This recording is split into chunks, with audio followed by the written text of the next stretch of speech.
এবার চলে আসে গ্রুপের সূত্র। আমরা গ্রুপের সূত্রগুলো এভাবে না শিখে আমরা ব্লক শিখছি না, আমরা ব্লক দিয়ে শিখবো।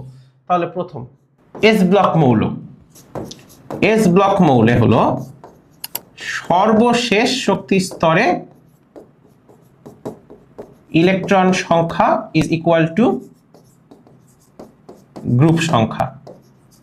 এটা ইজি। ধরো sodium 1s2 2s2 2p6 3s1, এই যে 3s1 হইল তার সর্বশেষ শক্তি স্তরে ইলেকট্রনের নাম্বার কত?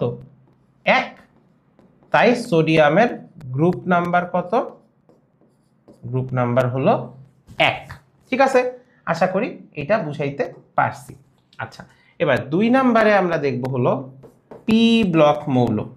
এখন পি ব্লক মৌল আমি যখনই বলতেছি তখনই কিন্তু কি বুঝাচ্ছি আমি, যে সর্বশেষ শক্তি স্তরে পি অরবিটালে ইলেকট্রন প্রবেশ করছে। ঠিক আছে, তাহলে সর্বশেষ শক্তি স্তরে তোমার কি বলতো, এস প্লাস পি তে ইলেকট্রন সংখ্যা +10। +10 কেন? তুমি যদি পর্যায় সারণীটার দিকে একটু খেয়াল করো, পর্যায় সারণীর সৌন্দর্য রক্ষা করতে গিয়ে কিন্তু এই যে এদিকে লেখা আছে এদিকে লেখা আছে, মাঝের এই জায়গায় কোনো লেখা নাই। সো এটা কি করা লাগে, +10 দিলে আমরা গ্রুপ সংখ্যাটা বের করতে পারবো। ধরো সুন্দর করে একটা উদাহরণ দিই। ধরো আমাদের পি ব্লকে কি আছে, ধরো সালফার, ও নিয়ন পর্যন্ত ইলেকট্রন বিন্যাস লিখতেছে না। So 3s2 3p4। মজার ব্যাপার দেখো, ওর গ্রুপ নাম্বার হলো 2 আর 4। তাহলে গ্রুপ নাম্বার আমার কত হওয়া উচিত? তাহলে আমার গ্রুপ নাম্বার হওয়া উচিত হলো সর্বশেষ শক্তি স্তরে s plus P 2 plus 4 plus 10 হয়ে গেল আমার 16 নাম্বার। তাইলে এটা নিয়ে কি কোনো সন্দেহ আছে যে সালফার যে 16 নাম্বার গ্রুপে? আমার মনে হয় না কোনো সন্দেহ আছে। যাই হোক, সো গেল আমাদের এইটা। এইবার আসো আমরা ডি ব্লকের ক্ষেত্রে শিখি। আমার কাছে মনে হয় যে এভাবে শিখাতে তোমাদের একটু হইলেও উপকার হচ্ছে। আচ্ছা, এবার আমরা চলে আসি হলো ডি ব্লক মৌল। সো ডি ব্লক মৌলে ইলেকট্রন কনফিগারেশনটা কিরকম? সর্বশেষের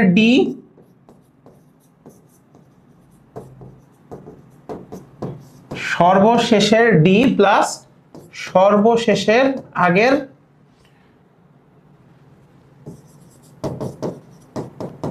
শক্তি স্তরে, বলতো কি, সর্বশেষ শক্তি স্তরের ডি আর সর্বশেষের আগের শক্তি স্তরের এস, এই দুইটাকে যোগ করে আমরা যেটা পাই সেটাই হলো আমার গ্রুপ সংখ্যা।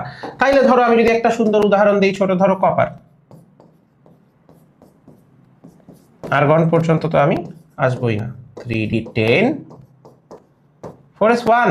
দেখো মিলায় দেখো মিলছে নাকি মিলে নাই। এই যে সর্বশেষ শক্তি স্তরের, ও এটা ভুল লিখছি আসলে, উল্টা লিখছি আসলে। যাই হোক, সর্বশেষের হলো এস আর সর্বশেষ শক্তি স্তরের আগের স্তরে হলো ডি।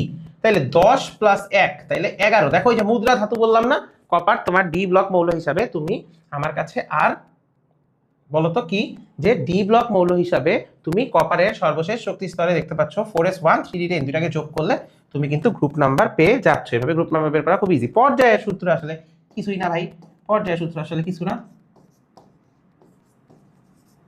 সর্বশেষ ইলেকট্রন, বলতো সর্বশেষ ইলেকট্রন যেখানে, বলতো তাহলে আমার কি হওয়া উচিত, যে সর্বশেষ ইলেকট্রন যেখানে সেটাই পর্যায়।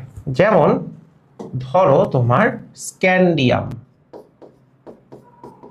তার জন্য ফার্স্ট এখানে আর্গনটা লিখে দেই।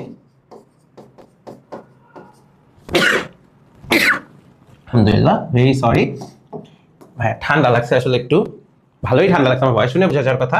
স্ক্যান্ডিয়ামের সর্বশেষ ইলেকট্রনটা কিন্তু আমরা জানি 4s2 ঘুরে 3 দিতে গেছে, কিন্তু আপাত দৃষ্টিতে সর্বশেষ ইলেকট্রনটি 4s না, তাই ওর পর্যায় হলো 4।